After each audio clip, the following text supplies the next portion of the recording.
Halo Selektif, bertemu lagi bersama saya Indra dan Denita. kali ini kita akan membahas sebuah film yang harusnya komedi. Drama komedi yang berjudul Ayu EO Macam Betul Aja. Film ini disutradarai oleh Etienne Cesar dan ditulis oleh Rido Brado. Sutradara ini yang sebelumnya menggarap juga Pesugihan Sate Gagak, tapi di Pesugihan Sate Gagak dia ditemani oleh Dono Pradana. Sini untuk cast-nya Oki Rengga, Oke, Lolox. terus ada Andri Masardi, Ada Michelle Judith. Adi Surja ini yang jadi Udin ya? sinopsisnya nih untuk Ayu EO Macam Betul Aja. Oke. Jadi Ayu yang macam betul aja tuh menceritakan persahabatan 3 orang ya. Ya. A itu sebenarnya Alung. Halo. I-nya itu Igor. Terus ada Ujay. Ujay itu Ujay. Iya. Nah mereka nih bersama-sama membuat IO yang merintis event organizer yang diambil dari nama mereka, Iya. Ayu EO. Dan mereka tuh mulai nih dapat job-job kayak misalnya jobnya tuh unik-unik ya, ada kayak kawinan anjing, ada stand up komedi di pemakaman, sampai akhirnya dia mendapat sebuah project yang besar yaitu pernikahan pernikahan mewah ya, royal wedding gitu. Dan pernikahan ini bukan pernikahan sembarang pernikahan. Jadi dari pengusaha yang kaya raya bernama Udin. Udin ini mau menikah dengan Sofia. Dan Sofia ini ternyata teman lamanya Igor, dan diam-diam Sofia itu ingin membatalkan pernikahannya dengan memberitahu Igor dan Alung. Bukan Alung, Ujay. Tanpa sepengetahuan Alung. Dan berhasilkah pernikahan ini batal? Mari kita review dulu menurut Nita nih, apa yang oke dari Betul aja. Medan kali ku dengar. Itu aku suka logatnya, udah jelas ada Medan banget ya, kotanya, suasananya, dan menariknya ditunjukin juga nih keberagaman di Medan tuh, kayak ada etnis Tionghoa, ada Melayu juga ya. Ya, dan itu juga menurut orang juga jadi nilai plus kan. Misalnya kalau kita pengen melihat film yang Medan banget, misalnya dulu kita kan disuguhi oleh Bene yang Ngeri Sedap, tapi kan tidak mengcapture si kota Medannya, tapi di Ayu EO teh ini beneran kayak mengcapture si kehidupan orang-orang di kota Medannya ini. Dari kayak yang sebenarnya kan gedung nikahnya itu kan beneran mungkin di kota Medan si pride-nya kalau menikah itu memang menggunakan gedung ini ya. Dari itu tuh dimasukin, dan ini mungkin banyak hal yang memang sebenarnya bakal lebih kena atau dimengerti oleh orang-orang Medan gitu ya, yang ngerti-ngerti. Kayak di sini kan tempat makannya juga kan khas gitu. Terus ruko-rukonya dan banyak jokes-jokesnya mungkin yang relate-nya, yang relate-nya untuk orang-orang yang mengerti kultur dan mengerti apa ya, isu-isu yang sedang terjadi di Medan. Bahkan penggunaan ini kayak orang-orang yang menurut orang ini di Medannya tuh pasti ada namanya nih, orang-orang yang dipakai di case-case yang di Igor, gitu ya. Kalau enggak yang kayak supporting case-nya kayak mamanya Udin, kayak bapaknya si Ujay, kan itu pasti bukan sembarangan orang tiba-tiba case dimasukin. Sukanya kayak gini tuh jadi inget kayak film-film Makassar. Kalau film-film Makassar kan pasti naikin juga si lokal hero-nya yang ada di situ juga. Nah, di film Ayu EO Macam Betul Aja tuh orang ngerasanya ini juga naikin orang-orang lokal hero di Medan buat masuk di filmnya. Itu menurut orang lebih memberi jiwa Medan kepada film yang memang ingin menunjukin Medannya gitu dan jadi buat orang Medan yang tahu ini pasti bakal jadi ada si ini gitu. Kayaknya gitu sih. Sama aku juga suka nih pemilihan cast untuk keluarganya tuh cocok-cocok ya, kayak bahkan Udin sama ibunya ada kemiripan gitu. Terus kayak si orang tuanya Sofia juga sama Matias Mucus entah kenapa jadi cocok aja gitu jadi bapaknya. Terus yang si Alung juga. Alung apalagi itu juga cocok, makanya semuanya kayak dipikirin gitu. Pemilihan castnya jadi keluarga tuh cocok menurut aku. Pokoknya memang castnya di sini udah nggak usah diragukan lagi. Sebenarnya kan udah cast yang pasti udah kita kenal lah di Belantika film Indonesia. Sama aku suka karakter Udin sih. Sebenarnya dia menyebalkan, dia jahatnya di film ini, tapi cocok banget sih menurut aku karena kita jadi kesel kan sama dia dan aktingnya oke. Jadi dia yang meranin itu kan Adi Sudirja, dia jadi Udin di sini, dan menurut aku oke sih aktingnya, dia cocok banget meranin orang kayak Medan yang kayak Medan yang punya power gitu dan menyebalkan, dapat banget sih menurut padahal aku. Kan kita dulu nonton Adi Sudirja ini di Mendadak Dangdut ya. Nah, Mendadak Dangdut kan itu dia sebagai komedinya, tapi di sini dikasih acting serius juga. Dia dapat sih. Oh iya, sama tadi udah di-mention juga kayak pernikahannya beneran ya. Aku pikir nggak bakal ada gedungnya, dekorasinya, terus meja-mejanya, terus ada foto-foto itu semua beneran sih. Dan niat menurut aku bagus lah effortnya untuk pernikahannya, kayak bener-bener beneran pernikahan. Secara produksi atau mungkin karena ini endorse juga gedung pernikahannya bisa jadi boleh ya, dipakai. Kadang kan beberapa lokasi ini lumayan oke juga ya di setting yang dipakai di film ini. Dari aku yang kurang suka di awal sih, awal-awal tuh kan ada ini ceritanya Judila tuh dia muntah gara-gara salah minum itulah ya. Itu sebenarnya tidak ada pers atau media di backstage itu, tapi foto yang tersebar itu tuh foto dia muntah, itu gimana itu? Siapa yang bikin artikelnya? Sebenarnya emang dari awal juga ya udahlah ini mungkin bakal komedi cringe gitu ya. Tapi dan ternyata memang seperti itu tidak aja. Salah. Ya tidak salah. Dan sebenarnya juga di sini kan nyeritain background mereka bertiga kan harusnya di awal tuh, tapi ya agak kurang gitu nyeritain backgroundnya nggak dapet benar kurang ya. Gimana kayak kegagalan mereka pun kita nggak cepet banget. Malah ada kayak scene ngebagi-bagiin uang setelah di pemakaman itu kurang sih, jangan sih kayak gitu. Depan tamu-tamunya lagi, depan yang bikin acara, terus bikin acara stand up di acara pemakaman juga itu mau komedi, tapi menurut aku kurang sih. Kecuali kalau memang dikasih bridging Anda jangan langsung tiba-tiba komedi di depan orang-orang yang bersedih, lagi berduka. Kalau misalkan keluarganya meminta, kan katanya memang ada ya orang ya ini obrolan di anak-anak komika yang memang diundang buat menghibur keluarganya yang lagi berduka gitu. Tapi sayangnya di sini tuh memang gak ada bridging. Iya, tetap aja harusnya gimana dulu gitu ya, nggak tiba-tiba langsung. Terus kok nggak lucu lagi sayangnya. So menurut aku sinematografinya tuh kurang bioskop. Jadi masih berasa FTV lah, masih berasa sinetron menurut aku. Sama ini tuh gimana ya? Kurang mengeksplor potensi dari si ceritanya. Dan bahkan di sini tuh kurang banget ngeksplor kalau film ini tuh mendapat rating 17+. Padahal kalau udah dapat rating 17+ mah diedanin aja gitu si filmnya teh. Bahkan ini tuh sebenarnya potensi ceritanya beneran oke sih menurut orang. Menarik sih. Banyak konflik yang bisa dinaikin, banyak konflik yang bisa dibagusin. Tapi sayang ternyata eksekusinya hanya sebatas ini. Padahal premisnya sungguh sangat menjanjikan menurut orang.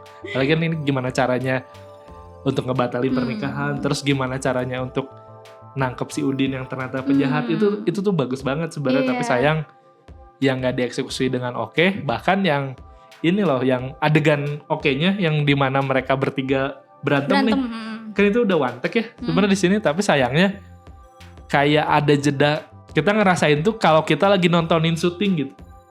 Ya kan nggak natural kayak misalkan kalau kalian nonton Ngeri-Ngeri Sedap nih. Jadi kan tektokannya enak. Kalau di sini tuh kayak aduh sayang banget ini, ada padahal jeda, udah oke gitu, ada kayak mikir gitu nggak? Iya, banyak hampir banyak apa ya adegan di sini yang bikinnya, yang ngerasa orang yang nonton kayak ini terlalu ada kayak kelihatan mikir, kayak nggak, kayak kurang natural aja gitu. Ada agak aneh sih menurut aku, karena meskipun di rumah nih Sofia dan ibunya tuh pakai baju rumahan, tapi make upnya tuh full. Itu tuh kurang sih menurut aku. Harusnya ya lebih rumahan aja, karena bajunya tuh udah baju tidur, baju santai. Sementara make up orang tua dan Sofia dan ibunya nih bener-bener full gitu, kayak pakai bulu mata apa, kayaknya kurang cocok. Dan ini terjadi berapa kali gitu, ada nggak cuma sekali. Jadi menurut aku itu berlebihan sih untuk di rumah aja. Pokoknya ya kenaturalan di film ini mungkin agak kurang ya. Sama ditambah juga kenaturalan jokes yang ada di film ini juga mungkin sebaiknya si sutradaranya ada konsultan menggandeng sutradara Medannya lagi. Kan kalau yang Pesugihan Sate Gagak dia collab dia, maksudnya barengan nyutradarai sama Dono Pradana, yang mana kan secara komedi dan secara penguasaan Jawa Timur Dono Pradana udah top. Tapi sayangnya mungkin kalau AIOE ini dia ditemani sama siapa deh yang Medan ya? Dia orang Medan, komik yang lucu, pasti bakal lebih enak. Dan si ceritanya juga bakal lebih rapi gitu ya. Lebih nyampe juga kali ya ke yang bukan orang Medan. Ya soalnya kan lucu. Sama ini ya tuh sebelnya tuh ini kayak masih FTV tuh berasanya di ini saat adegan-adegan komedi kayak coba ditebelin sama sound effect lucu-lucuan gitu kan. Iya benar-benar kerasa. Itu ternyata berasa banget di film ini. Jadi kayak berlebihan aja sih, udah komedinya cringe ditambah musiknya juga.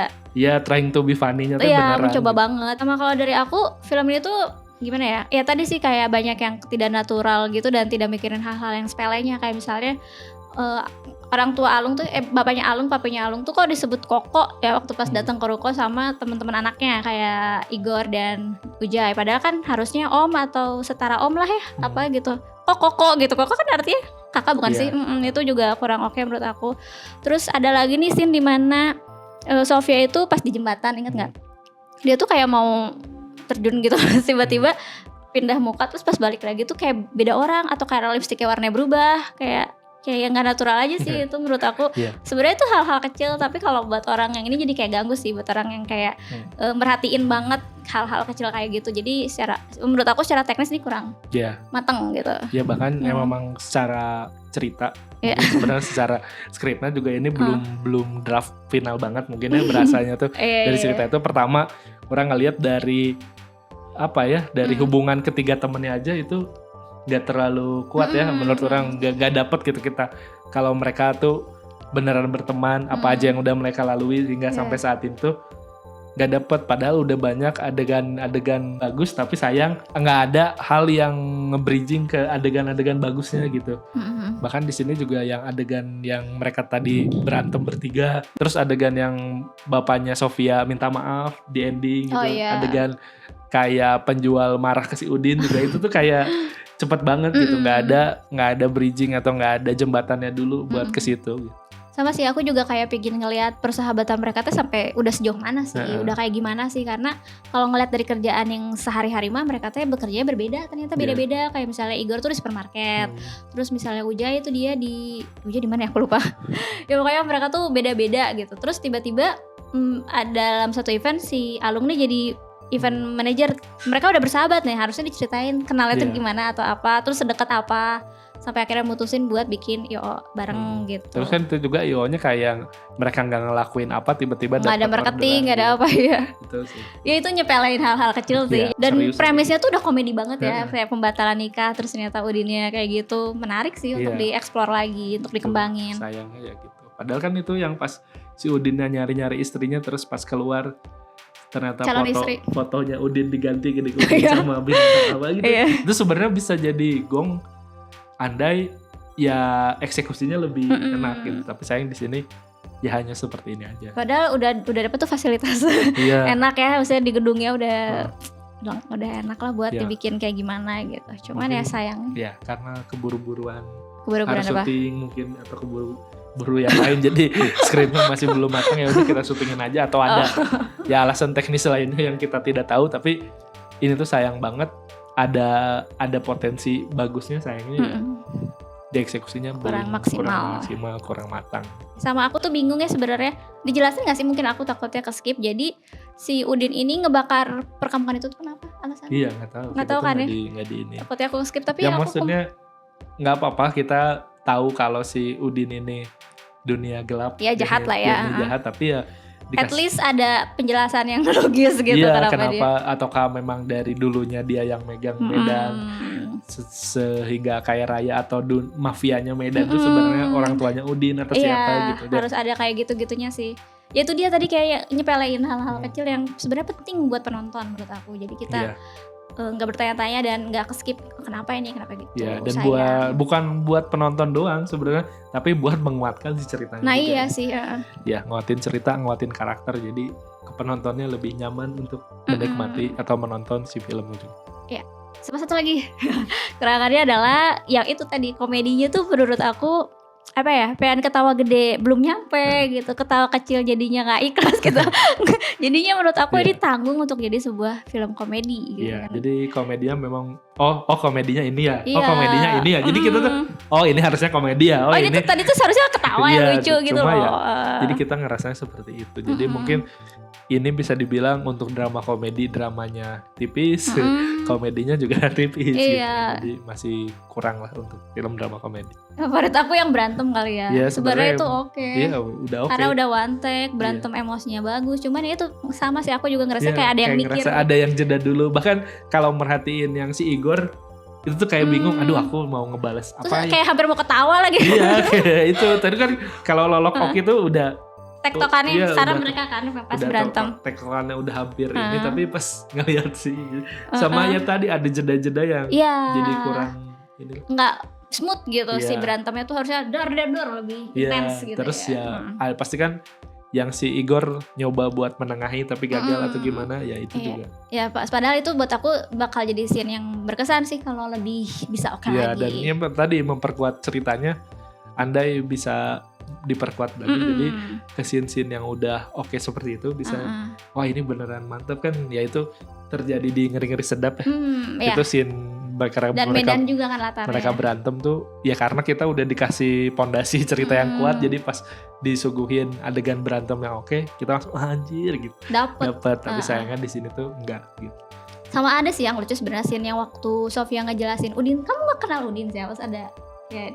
Tapi itu juga menurut aku kurang, jadi belum bener-bener scene favorit sih. Makanya kalau dibandingin dia lebih baik yang berantem. Gitu.